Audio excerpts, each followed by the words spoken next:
Hello and welcome to our YouTube channel. Now the news in detail. The Israeli military began offering cash and protection for anyone who shares accurate information on the whereabouts of hostages held by the militant group Hamas. Gazan found the leaflets on the streets across Gaza on Tuesday after they have been dropped from Israeli aircraft, the latest in a slew of steps by Israel to locate some of the people Hamas is holding captive.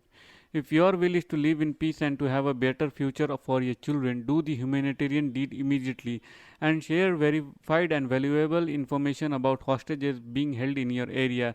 Read the leaflets written in Arabic and shared by the Israel Defense Forces.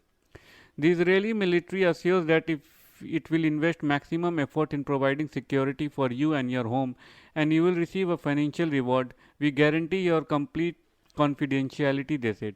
More than 2 weeks after Hamas attacked and killed around 1,400 Israelis, there are growing calls inside the country to rethink the scope of a ground invasion that had been expected any day. The fate of the hostages, estimated around 200, including perhaps several dozen who are dead, is one of the main concerns that have so far held back the land incursion. Hamas, which is designated as a terrorist organization by the US and European Union, has so far released 4 hostages, including 2 elderly people that were set free on Monday through Qatar mediation. That's the end of the story. If you like the content of our video, please do hit the subscribe button, share it with your families and friends, and do not forget to post a suggestion in the comment section below. Thank you. Have a great day. Bye bye.